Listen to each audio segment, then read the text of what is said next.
Now, for today, as we already mentioned, congratulations are, of course, in order to Wayne and Coleen Rooney, who yesterday had a little baby boy, Kai.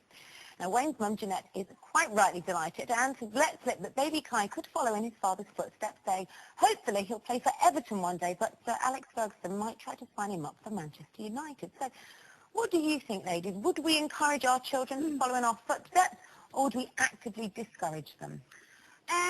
I don't think you can actively discourage them, really, because if it's something that's in them and they passionately want to do something, then you've got to encourage them, I think. You know, it's difficult as well with kids. When Jake was little, he's 17 now, from the age of about 2, all Jake ever wanted to do was be on the stage. He never went through, I want to be a fireman, policeman, that kind of thing as boys do, or a footballer.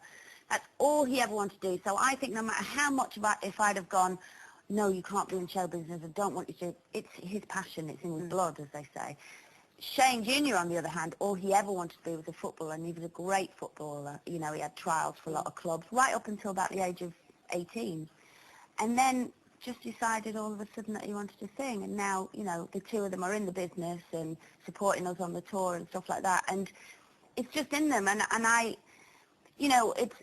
People go, oh, I wouldn't want them to be in show business, it's a hard life. And yes, it is, but it's also, it's a great life as well. There's so many ups and downs. Not if that's their decision, what are you going to do? Well, at least they want to do something. It exactly. works if they got to 20 and they're like, oh, don't really want to do anything. Doing nothing. There's a difference between encouraging them, isn't there, and pushing them, and especially in our industry. I mean, I'm just quite glad that my eldest one didn't follow his grandfather as a transvestite, as Louis, the 8-year-old.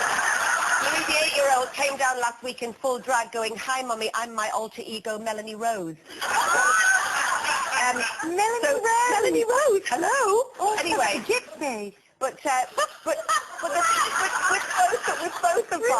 with both of mine, my Matthew was never showing any massive academic sense, but has always been massively into music. And just because of the fact that we've both been in the acting profession, he's never really shown an inkling towards that, but there have been several opportunities presented to him. But Tim was always adamant that neither of them would be child actors, only because we've seen, and because neither of them had a burning passion like Jake did, which I saw from an early age, there was nothing you were going to do to stop him. But mine never did. And I think it's because we've seen so many casualties. Like, I remember once when I did a series years ago called Soldier, Soldier, and there was these kids that were called at 6 in the morning, and by 4 in the afternoon they'd been stuck in a trailer, not used. And then the director would be going, and now he wants to go to the toilet. Do you know what I mean? These poor little kids crying. So as I say, but Matthew's now into music, and I think we've encouraged him because I don't know what else he would do. But the reason about why we do encourage is because he has an absolute hatred of anything manufactured. And he said, I would rather play my music in a backstreet pub in Manchester forever than do anything manufactured.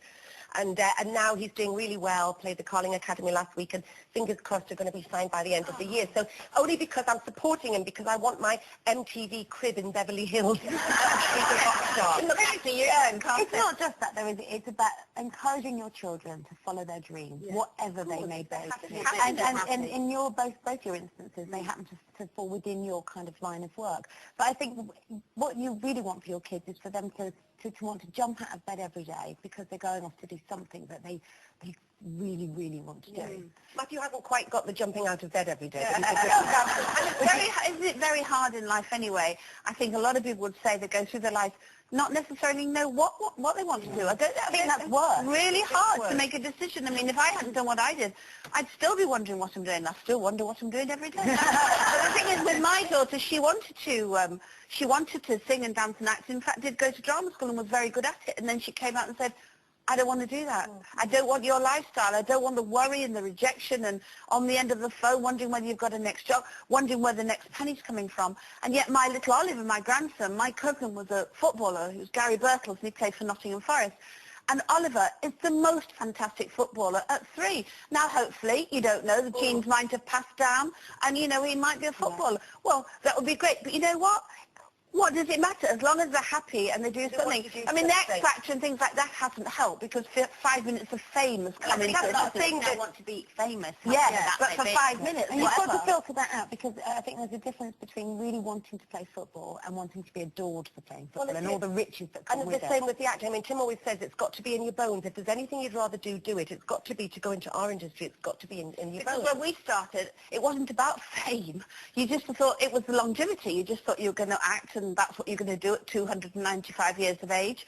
And that was the end of that, but you didn't think of... Well, exactly. See, I'm the best speed in the world.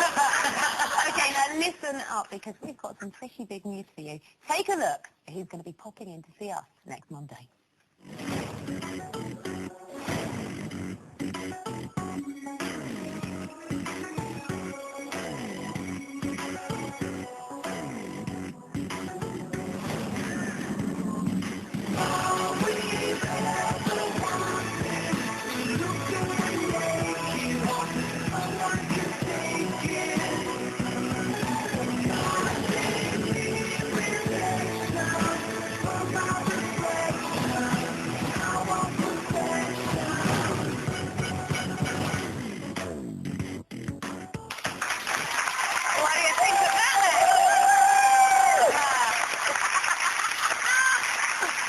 Impressive, huh? Yes, for one day only. Next Monday, we'll see a seriously special edition of Loose Women with Robbie Williams. Yeah, well, I'm not here. Yeah, big deal. We are. I'm just so I'm very impressed actually, because he chose to come on the show. Obviously, we asked him, but I'm sure he gets an offer from every show on the box. So thank you very much for coming to join the Loose Women, Rob. He's a big fan of the show.